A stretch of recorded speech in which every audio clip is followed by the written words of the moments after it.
రాజు యాదవ్ ఇప్పుడు ఆహాలో స్ట్రీమ్ అవుతుంది. బేస్డ్ ఆన్ ట్రూ స్టోరీ మీద తీశారంట.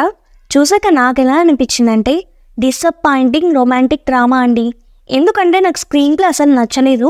గెటప్ శ్రీను గారికి ఉన్న ప్రాబ్లమ్ని సరిగ్గా చూపించలేదు, ఇంకా బాగా చూపించిండొచ్చు. ఇంకా గెటప్ శ్రీను, హీరోయిన్ వీళ్ళ యాక్టింగ్ బాగుంది. ఒక మనిషి ఎలా ఉండకూడదు అన్నది మూవీ చూసి నేర్చుకోవచ్చు. అంటే ఫస్ట్ ఫ్యూచర్ మీద ఫోకస్ చేయాలి, లవ్ మీద కాదు అని ఉంటుంది. ఇంకా ఇందులో ఒక మెసేజ్ ఉంది.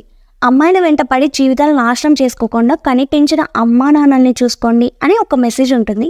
ఇంకా డీటెయిల్డ్ రివ్యూలోకి వెళ్ళే ముందు ఒక చిన్న రిక్వెస్ట్, ఇప్పటి వరకు నా ఛానల్ సబ్స్క్రైబ్ చేసుకోకపోతే సబ్స్క్రైబ్ చేసుకోండి. ఇంకా స్టోరీ ఏంటంటే హీరోకి క్రికెట్ బాల్ తగిలి ఫేస్లో స్మైలింగ్ అలా ఉండిపోతుంది.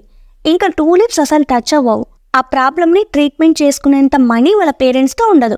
సో ఇంకా స్మైలింగ్ ఫేస్తో అలాగే ఉండిపోతాడు. అందరూ ఏడిపిస్తూ ఉంటారు. అలా ఒకరోజు హీరోయిన్ని చూసి లవ్ చేస్తాడు, కానీ హీరోయిన్కి ఇష్టం ఉండదు. సో హీరోయిన్ వచ్చాక హీరో లైఫ్ ఎలా చేంజ్ అయింది అన్న దాని మీద స్టోరీ అంతా ఉంటుంది. ఒక అన్సెటిల్డ్ లో మిడిల్ క్లాస్ అబ్బాయి ఒక హై రేంజ్ అమ్మాయిని లవ్ చేస్తే ఎలా ఉంటుంది, ఆ టైప్ ఆఫ్ జోన్లో ఉంటుందండి మూవీ అంతా.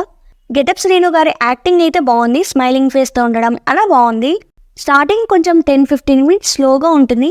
ఇంకా సాంగ్స్ కూడా ఏమంత బాగుండవండి మళ్ళీ వినేంతగా. చూడొచ్చా అంటే 1 టైం వాచ్ అని చెప్తాను నేనైతే. ఈ మూవీ ఫ్యామిలీతో చూడొచ్చా అంటే నో. ఫస్ట్ హాఫ్ చూడొచ్చు, సెకండ్ హాఫ్లో అడల్ట్ కంటెంట్ ఉంటుంది. సో ఈ మూవీకి నేను ఇచ్చే రేటింగ్ 2.5 అవుట్ ఆఫ్ 5. ఇది నా ఒపీనియన్. ఒకవేళ మీరు చూసినట్టే ఎంత రేటింగ్ ఇస్తారో కింద కామెంట్ చేయండి.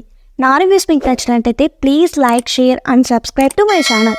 Thanks for watching. ఇంకా మీకు ఏ మూవీ రివ్యూస్ కావాలో కింద కామెంట్ చేయండి.